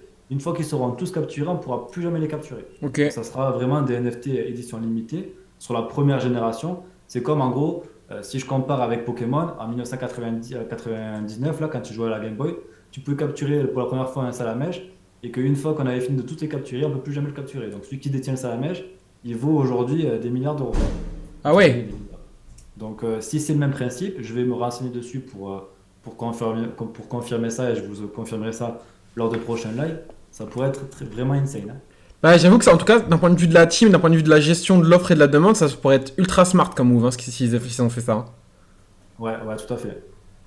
Et c'est pour ça que ben, je vais me focus dessus, je pense. Ouais. Moi, je compte pas forcément y jouer parce que je préfère me focus sur autre chose au niveau du développement de la communauté et autres. Mais ouais, ça peut être à vraiment pas louper. Et s'ils ont fait ça, ça peut être grave smart, pour le coup. En plus, c'est beau, hein, franchement. Ouais, c'est stylé, ouais. Depuis le C'est temps vraiment qu'on stylé. l'attend. De fou. On en parlait déjà en 2021. De fou. Donc voilà pour la GameFi. On peut aller checker. Donc effectivement, j'avais parlé notamment de Magic, de GME, de Pixel. J'avais pas recheck juste avant, mais il me semble qu'il était pas forcément ultra fou au niveau du rebond. Mais ça devait quand même être assez sympa parce que j'en ai parlé précédemment. Magic, c'est un studio, pour le coup, sur la partie GameFi. Donc là, ouais, pour l'instant, ça avait un peu pump, mais c'est un peu, pour le coup, RS. Donc affaire à suivre. J'ai parlé de GME.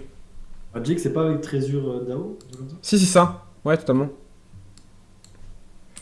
Totalement. Mais si je vous parle de la partie GameFi, c'est qu'il y a eu des vrais rebonds et que c'est pas anodin. Donc affaire à suivre. C'est pas encore en mode to the moon, etc. sur la GameFi. Mais il y a vraiment eu des beaux trucs sympas. Et là, on a combien là, par exemple?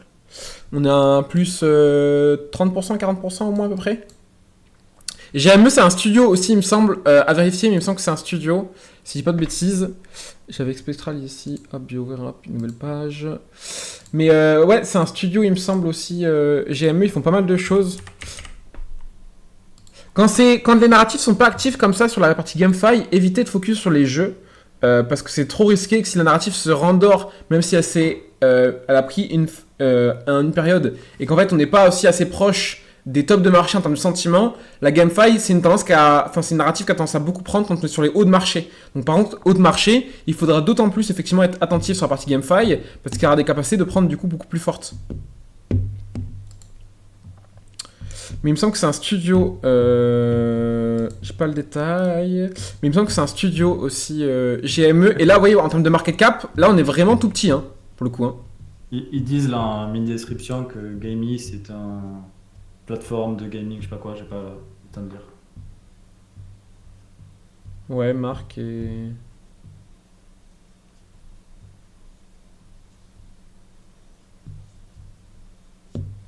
D'ailleurs, il y avait FM89 qui demandait si on avait pas des RWA. Si jamais tu as des questions précises, n'hésite pas à les mettre dans le chat. Et pareil pour tout le monde. Est-ce que vous avez des questions précises sur des altcoins ou quoi? Ouais.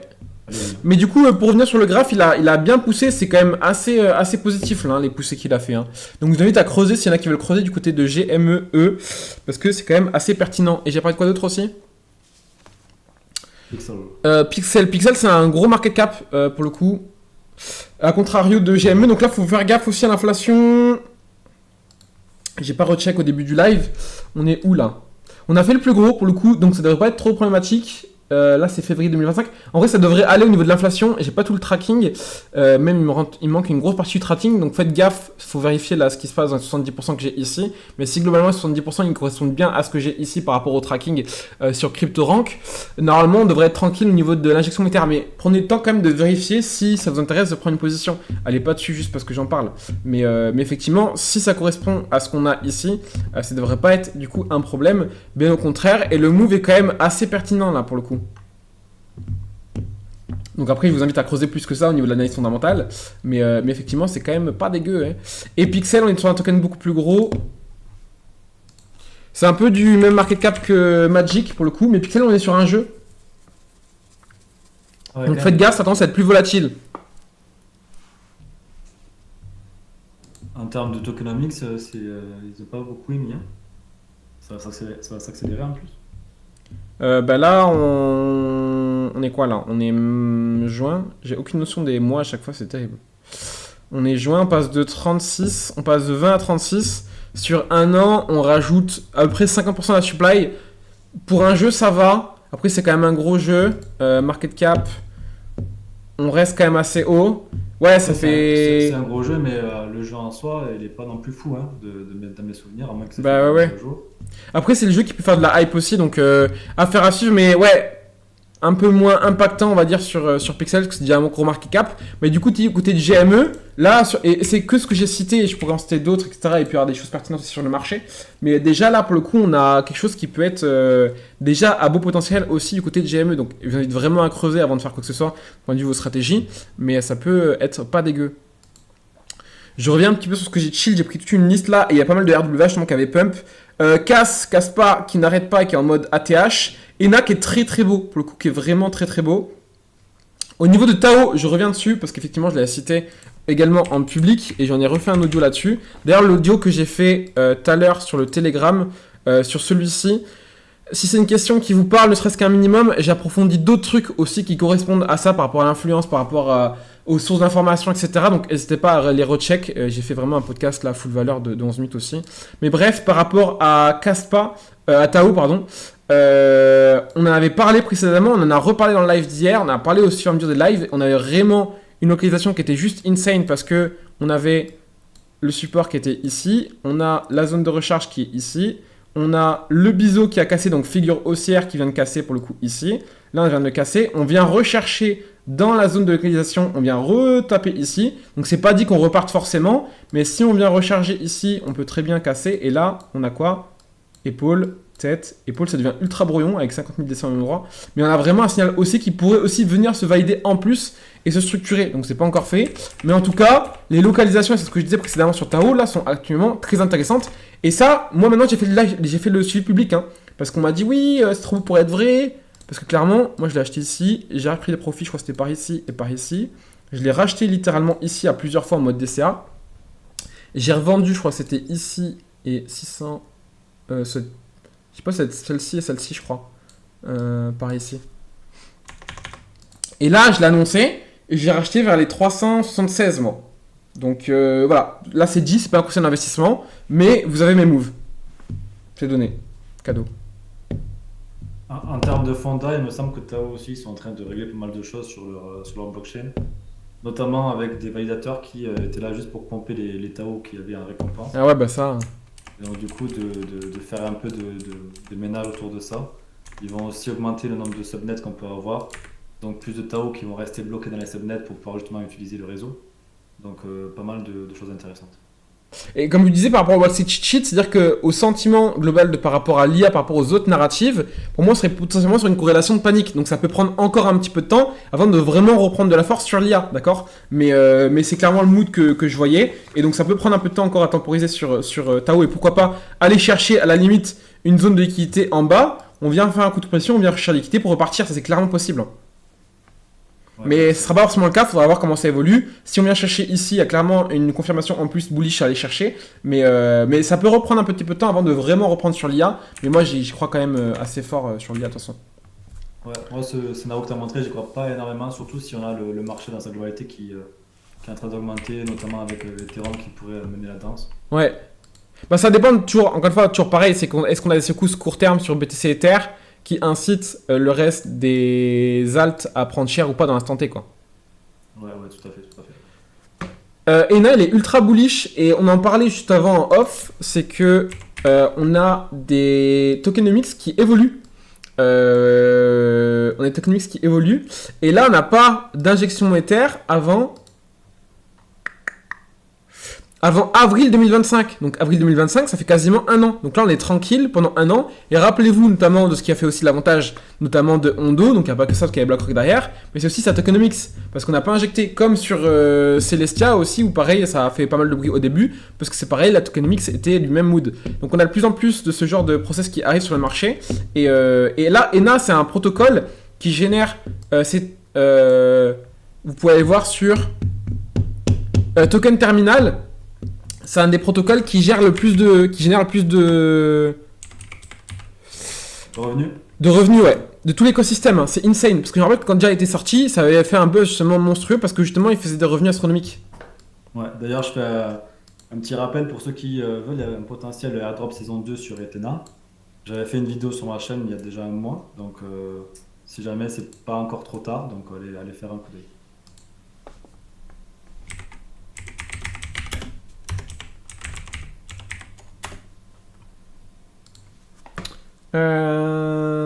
Là, on a le blockchain. Je voudrais prendre par protocole. Est-ce que j'ai tout ou pas là? Ah, bah oui, il est ici. Est-ce que là j'ai l'intégralité? Ils ont changé leur dashboard. Ah, mais je suis sur 180 jours aussi, donc c'est peut-être biaisé. Parce que Ethena, il est arrivé plus tard. Si je mets sur une temporalité plus petite. Oui, il remonte déjà. Mais vous voyez déjà sur les protocoles, là je suis bien sur les revenus. Hein. Ils ont changé leur dashboard. Non, on est sur les fees. On n'est pas sur les revenus. Alors quand je me mets sur les fees. Là. Vous voyez où il est? Aérodrome d'ailleurs qui carbone. Hein. Ah, mais ça va être la... Oh putain, Aérodrome il l'envoie vraiment là au niveau des revenus. Hein. Aérodrome, il fait pas mal de bruit sur Base, c'est vrai. Ouais. Bah après c'est la hype de Memcoin, je pense que ça va alimenter à fond pour le coup. Hein. Mais vous voyez là au niveau des revenus, donc là vous avez tous les revenus principaux des différents protocoles de l'écosystème ou des différentes blockchains. Et Ethena est vraiment très très haut pour le coup. Alors que Market Cap, ok, il n'est pas non plus tout petit. Parce que pour le coup on a Market Cap de 1,5 milliard. Mais mine de rien, le pattern est plus que très sympathique. Donc encore une fois, c'est pas un conseil d'investissement. Moi, je suis juste là pour vous proposer des trucs qui sont sympathiques sur le marché. Vous en faites ce que vous voulez. Vous êtes responsable de vos prises de décision et vous en êtes vraiment à être responsable. Et vous avez tout ce qu'il faut justement par rapport, encore une fois, au rappel qui est ici pour sélectionner vos altcoins, de comment est stratégique, etc.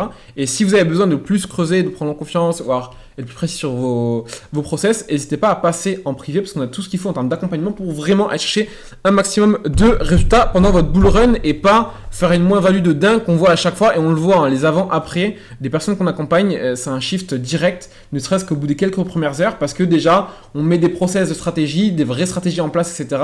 qui optimisent littéralement leur performance très rapidement.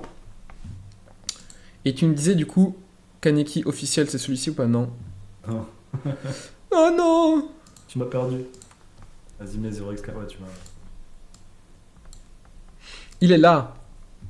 Et après ça, il y a FFM89 qui te demande ce que tu penses de Celestia, Centrifuge et Hondo. Celestia, faut faire gaffe, il y a une libération à venir bientôt. En octobre, il me semble. Pas de bêtises. Ouais, octobre, il y a une grosse libération. Donc faites vraiment gaffe parce que ça risque de dérouiller aussi sur les prix. Donc ça, faire gaffe à Celestia. La narrative, elle n'est pas encore active sur Celestia, donc il y a la partie airdrop qui, si ça prend, why not. Centrifuge, Centrifuge, c'est littéralement un decking sur la partie RWA. Donc il prend moins pour l'instant parce qu'il est moins high, parce qu'il n'y a pas du BlackRock et compagnie. Mais pour moi, c'est clairement un des leaders. Et on avait fait un live, d'ailleurs, spécial sur la partie RWA. Donc ceux qui ont besoin, n'hésitez pas à revenir du coup dessus. Et on a vraiment décortiqué, notamment toute la partie RWA.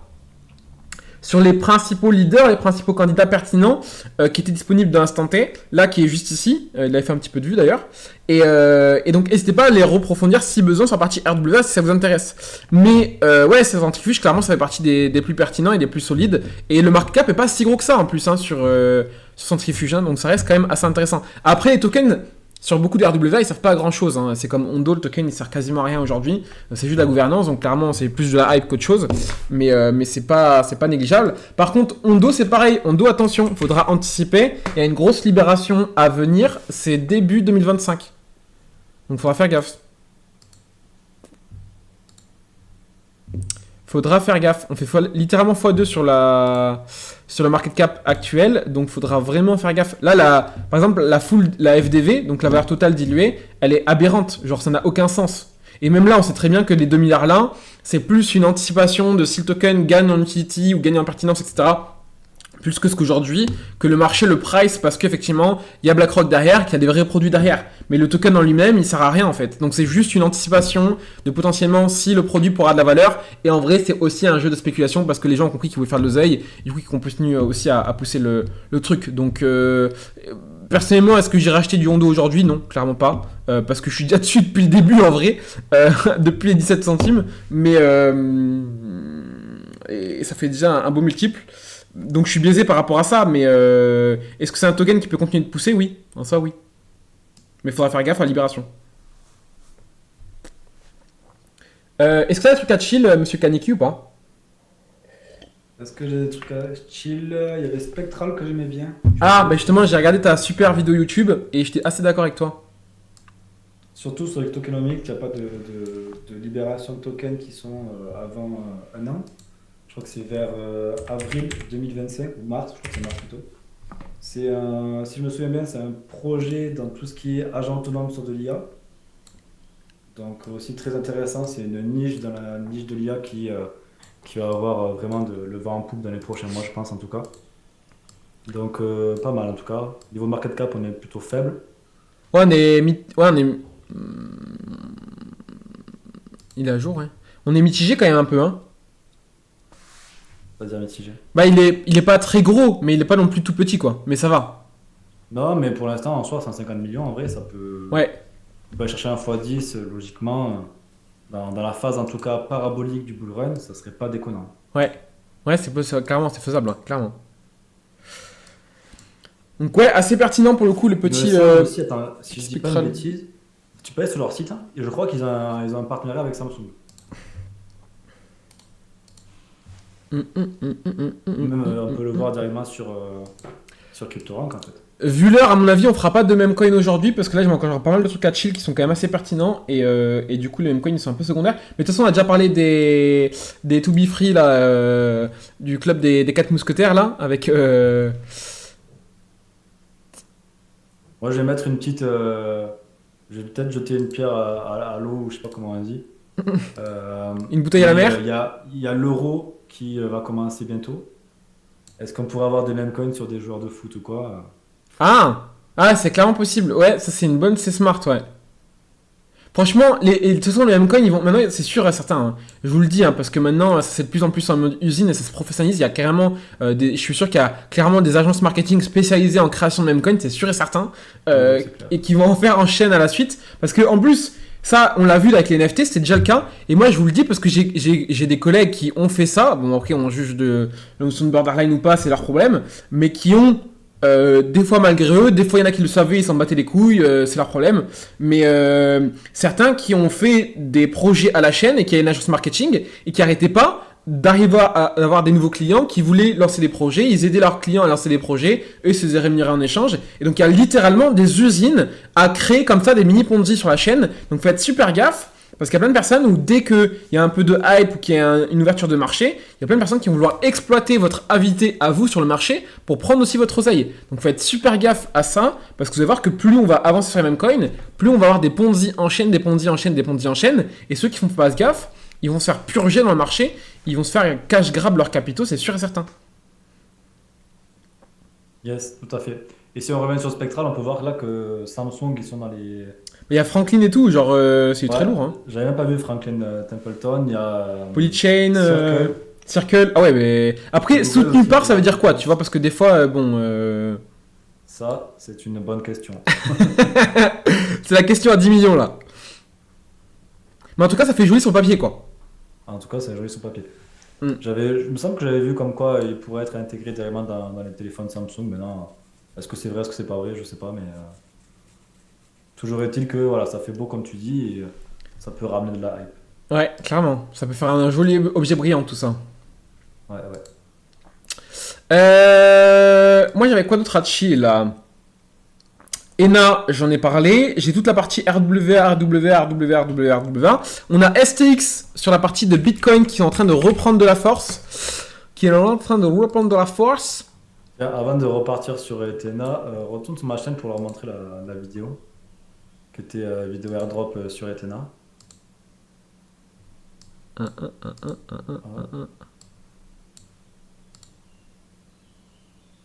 Là, je descends. Voilà, airdrop Ethena saison 2. Il est où? Là? Ah ouais, là. Voilà, donc c'était à moi que je l'ai publié. J'expliquais comment faire pour justement gagner des points pour la saison 2. Donc voilà, je pense qu'il doit y avoir encore un peu de temps. J'ai pas checké depuis un moment, mais si jamais il y a un peu de temps, n'hésitez pas, ça pourrait être sympa.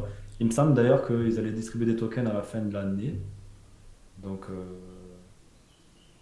ça. Tu m'as dit que c'était quand la prochaine libération? Sur Ethena, Ouais. avril 2025. Ok. Du coup, ça pourrait être peut-être un airdrop pour d'ici l'an prochain alors.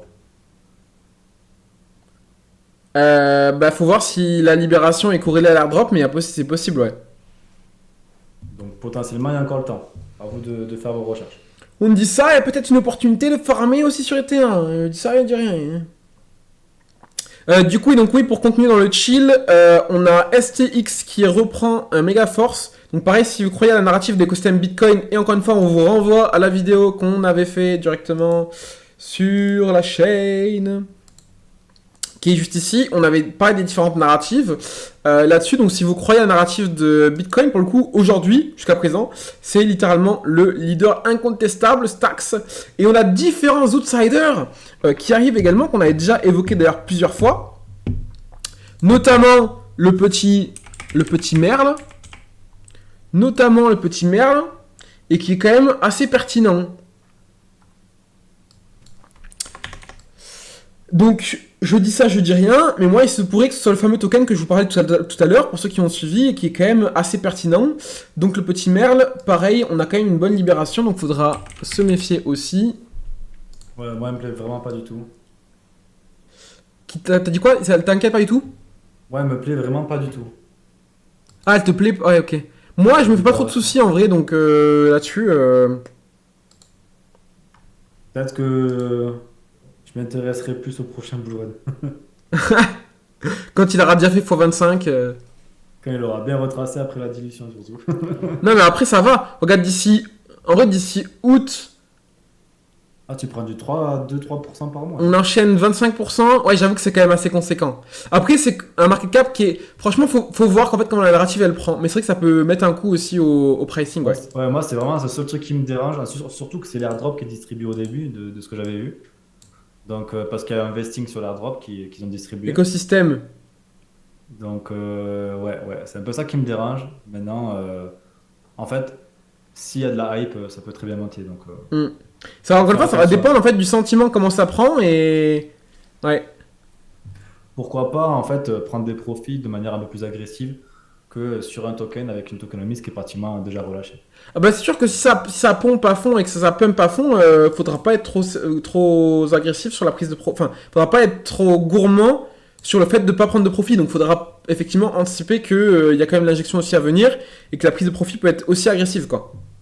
Ouais, tout à fait, tout à fait. On a Cass, on a parlé.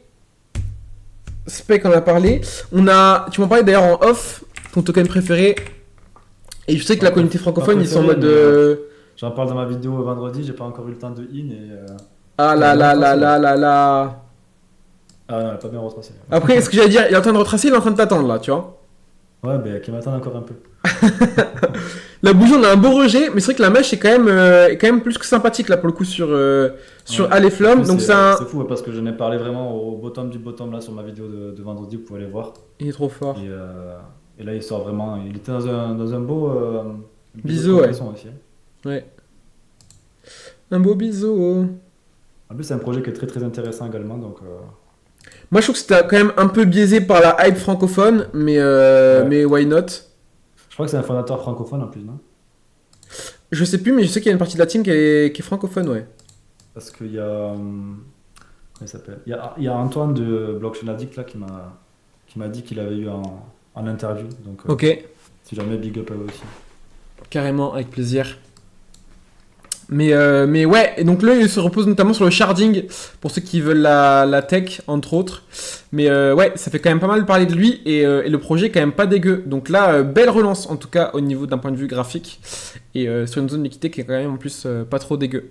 Donc là, on est sur un petit market cap, hein, pour le coup, sur Aleph. Par contre, faudra juste faire gaffe, effectivement, à la supply, parce qu'on est quand même sur un market cap qui est quand même de 160 millions, et on est seulement, et là c'est le gros bémol, de 8%. Donc je sais pas si tu avais checké le détail de l'injection monétaire. Ouais, c'est une libération sur 80 ans, je crois. Ok. Et là, j'ai plus en tête. Je dois avoir ça écrit quelque part. Je vais aller regarder. Evan qui nous dit dans le chat pas mal de choses de prévues. POW, ouais, il me semblait bien. Donc c'est du minage. Ouais, ouais, déjà, c'est ça. C'est un proof of work. Ouais. Ah, mais il a un peu amélioré, il me semble. Oh, attends, hop. Est-ce que non, j'ai Yes, pas il écrit. nous dit c'est bien ça, libération sur 80 ans, plus de 80 ans. Donc ouais, effectivement, si la libération est vraiment prolongée, c'est quand même grave pertinent. Trouver ça. Et là, hop. Moi, je vais juste enchaîner un peu là pour avancer parce qu'il est déjà 27 et que j'ai évité que le live il dure 3 heures non plus. Mais je voulais juste effectivement enchaîner sur pas mal de trucs pertinents. Par rapport à la partie AWA, il y a un petit peu tout qui s'est enflammé là pour le coup. Excuse-moi, monsieur Kaneki, tu allais dire. Avant que tu reprennes, je te finis sur le tokenomics sur Alephium. Donc, du coup, de ce que j'ai calculé, c'est environ du 0,2% par mois d'émission. Ah Il y ouais, a il y a 1% qui sortira par trimestre, mais ça va descendre avec en juillet une dernière libération sur un domaine spécifique. ok. Donc, très très faible émission. Ça c'est propre ça. Ça c'est propre. Ok, intéressant. J'enchaîne avec la partie RWA. On a la partie RSR qui surfe un peu sur la partie tout ce qui est rendement sur les stablecoins. Donc comme Ondo au final. Et comme Ethena au final. Mais Ethena qui est beaucoup moins dans la partie RWA, qui est pas du tout dans la partie RWA, qui est juste avec le rendement de stablecoin. Mais du coup, il y a. En fait, la narrative du coup de Ondo bénéficie, donc c'est pas que la narrative globale de Ondo par rapport au Flatcoin qui sert aussi à RSR, mais ça peut littéralement bénéficier d'un point de vue psychologique. Et en vrai, le graphe est pas dégueu sur RSR en termes de pricing de prix, donc je trouvais ça pour le coup assez propre. Donc affaire à suivre également au niveau de RSR. Donc là, on a pas mal de tokens de RWA qui ont vraiment bien pump. Pour le coup, j'avais mes bulles qui étaient ici. Et on a quand même pas mal de choses. Là, on a GME, vous voyez, qui fait déjà notre beau petit pump ici.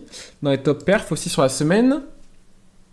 On a les mêmes coins, mais là, pour le coup, on a déjà forcément discuté déjà, du coup, pour le coup, la semaine dernière.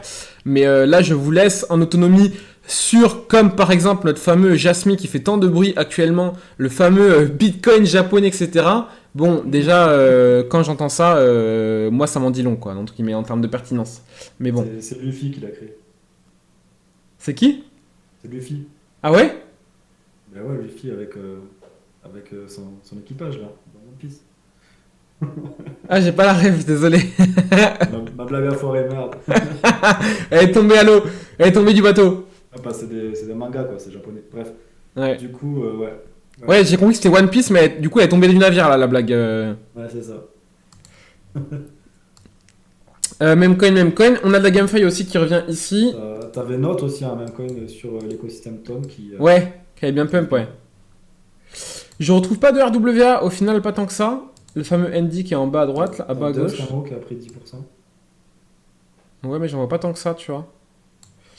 Ah, Non, en bien, vrai, il token. y a que Ando qui a pris toutes les liquidités Token, de 6 base. poules.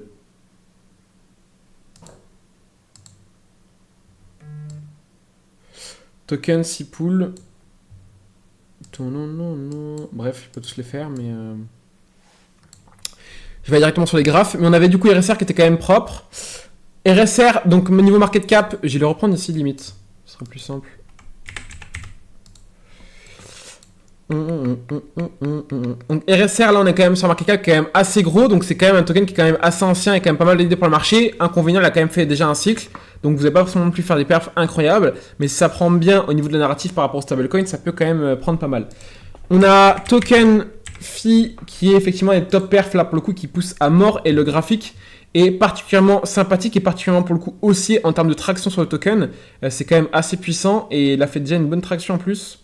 On est sur quasiment un x10 à la TH.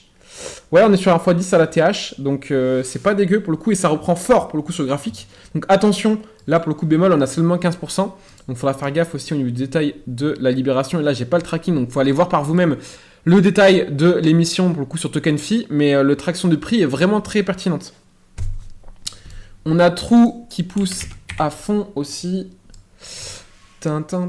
Et donc là, circulation, on est sur relation de circulation, vous voyez, on est quasiment sur un market cap qui est un peu plus petit, mais on reste sur les mêmes ordres de grandeur globalement. Par contre, là, on n'est pas du tout dans le même mood d'un point de vue risque d'injection monétaire. Et là, pareil, on a une grosse traction. On a vraiment quand même bien retenu. On a bien repoussé très rapidement, assez fort là pour le coup là-dessus. Donc grosse traction du côté de TRU.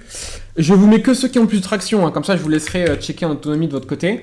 On a Maple où le graphe, pareil, très très beau le graphe du côté de Maple. Pareil, c'est un des tokens assez solides. On est sur un market cap qui est quand même plus petit parce qu'on est à 130 millions là pour le coup.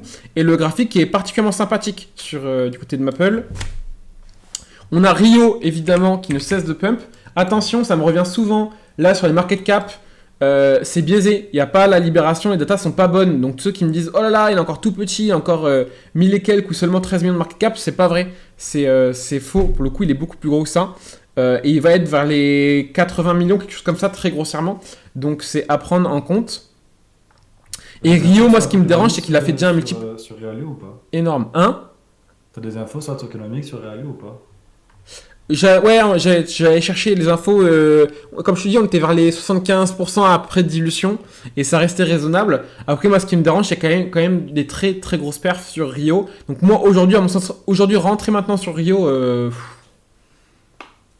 En fait, il y a eu des trop grosses perfs et si vraiment il y a des gros bas qui décident vraiment de prendre des gros profits, ça peut vraiment mettre à mal la suite de la croissance du token. Donc, il peut continuer de perf. Mais au vu de ce qu'il a déjà fait par rapport au market cap actuel, je trouve qu'il est peut-être plus intéressant à aller chercher ailleurs. Mais ça peut continuer de perf largement, parce qu'en vrai, il a quand même encore les configs qui restent viables. Hein. Ouais, surtout qu'on n'a pas encore eu la période parabolique. Ouais. Là, ça peut devenir un peu n'importe quoi. Clairement. On a Props aussi qui pousse bien. Et là, pareil, petit market cap. On est à 45 millions. Attention par rapport à la supply, parce qu'on est là à 29%. Donc, il faut regarder le détail. Mais par contre, d'un point de vue graphique, pour le coup, c'est particulièrement propre là du côté de Props. Tic tac, tic tac. On est ici, donc il faut voir comment ça accumule et si ça se relance ou pas. Mais clairement, token à suivre au niveau des RWA. On a Bounty qui nous dit qu'NVIDIA vient de flip Apple. J'ai vu passer une notif comme quoi il a dépassé les 3000 milliards de market cap NVIDIA. Donc il est beaucoup plus gros que tout le marché crypto réuni. C'est... Bah après pour moi ça en dit long aussi sur la narrative IA aussi et tout ce qui est la partie GPU aussi, gros potentiel quoi. Du coup ça souligne Ouais, tout à fait. D'autant plus le truc quoi. To the moon. Et je finis là-dessus, j'ai fait le tour, vous avez déjà pas mal d'alpha dans tous les sens, que ce soit au début, à la fin du live, sur les narratifs, du sentiment de marché, de où est-ce qu'on a la cyclicité, de pas mal de vidéos, de pas mal d'alpha, des tutos airdrop, pas mal de choses qu'on a développé pour le coup de A à Z. Si vous n'avez pas ce qu'il faut pour acheter un maximum de résultats sur le marché, je sais pas ce qu'il vous faut, hein. Franchement, vous avez tout ce qu'il faut les amis. Ouais là franchement pour le coup on se retient pas. Matic c'est mort. Est-ce que Matic c'est mort? À court terme, ouais. Est-ce que Matic c'est mort? Bah en fait, dans tous les cas, c'est une grosse cap. Donc, t'es sur un market cap énorme. Donc, dans tous les cas, bah, faut pas s'attendre à avoir une volate qui revient. Vous ferez pas un x10 direct instant dans tous les cas sur Magic. Et tant que le sentiment sur Layer 2 revient pas et s'amplifie pas, bah pour l'instant, ça peut rester mort un bout de temps, ouais.